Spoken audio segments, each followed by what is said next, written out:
মার্গার ক্ষেত ফেলাই দিছে, বাতাসে ফেলাই দিছে, পাকছেও না। কি করন বুঝি না। মার্গার ক্ষেতটা 16 ঘন্টা ক্ষেত, এটা হলো 7 ঘন্টা। এই ক্ষেত ফেলাই দিছে, পাকছে, কাঁচা রয়েছে।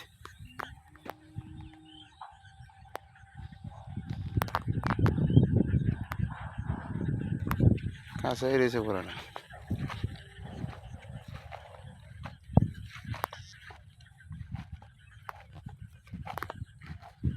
পাকছে না, ধান ফেলাই দিছে বাতাস।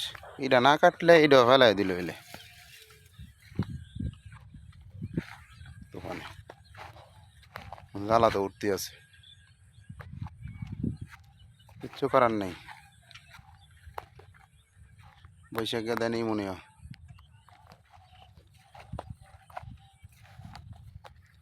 এটার মধ্যে ঘাসের অভাব নাই। ধান ভাই 90% পাকছে, আর 5% রয়েছে। হ্যাঁ ভাই 10% রয়েছে।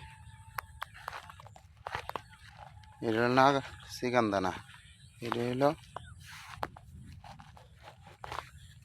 মার্গার ক্ষেত। মার্গার এই যে কাঁচা রয়েছে, এই ক্ষেত কাটা যাবে না, কাঁচাই রয়েছে ক্ষেত, ক্ষেত কাঁচাই রয়েছে।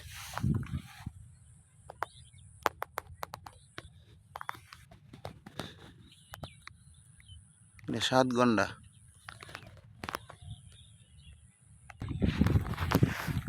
এটা হলো 9 ঘন্টা।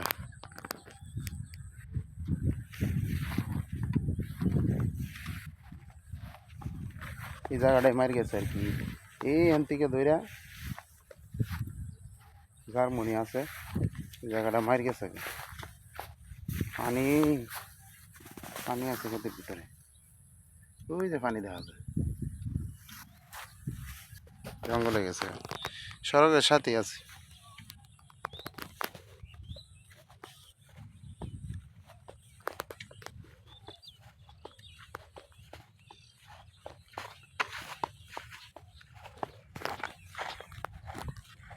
পুরা পাকছে না, কারণ যেতে না, কাটলে কোনো লাভ হবে না, লস হইব। কাঁচা রয়েছে ক্ষেত, অনেকের রয়েছে, অনেকের ক্ষেত রয়েছে। এই যে উত্তর পর্যন্ত মায়ের, এই সীমানা পর্যন্ত। ইডি আবার হইল হাইব্রিড। হাইব্রিড ডান্ডি সুন্দর আছে, হাইব্রিডই পাকছে না। হাইব্রিড ডান্ডি ভালো হয়েছে মোটামুটি, ধান হয়েছে মোটামুটি, কিন্তু এখন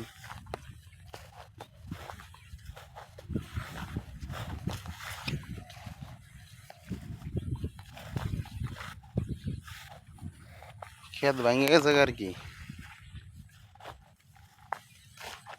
ভিডিওটা পুরাটা দেখতে হবে, তাইলে দেখা যাইব পুরাটা কি সমস্যা। উদ্দুর দিই কে সেটা কাম হইত না, পুরাটা ভিডিও দেখতে হবে। এই যে ক্ষেত ভেঙে ফিরেছে, নিজের বাড়িতে হইলে সমস্যা আছে, মানুষের বাড়ির যে সমস্যা এই জায়গাতে। পিলার ক্ষেত ধান হয়েছে মাশাআল্লাহ বালা, ঝুঁকি ধরছে ধান।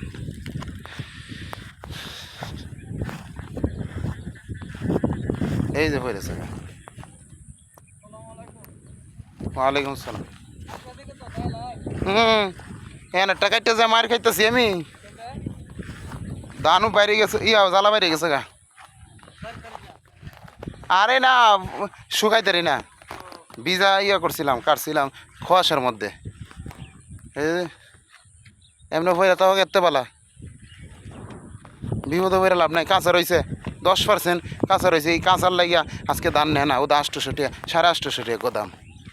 আমি তো আর এটা ধান বাইত নিয়ে যেতাম না। কাঁচা রয়েছে দেন না, হাইব্রিড যেটা ওই যে পুরোটাই কাঁচা রয়েছে, এমাদা কিছু দেখেন কাঁচা, অনেক কাঁচা রয়েছে।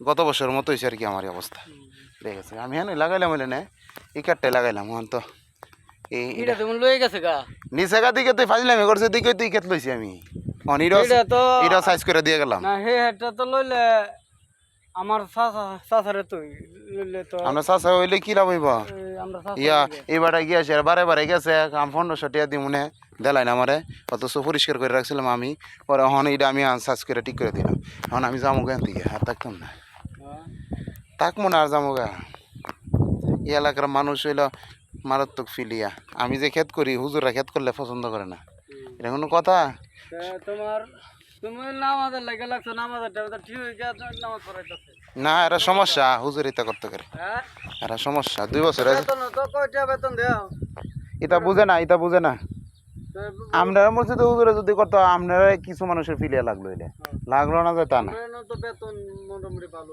আপনার বেতন কত 7000 7,000 টাকা বেতন আছেও না আছে হুজুরের অভাব নাই 7,000 কি করুন যা এটা তো আর বুঝে না বাজারে 6,000 বিড়ি হাতে 7,000 টাকা তো ফট করতো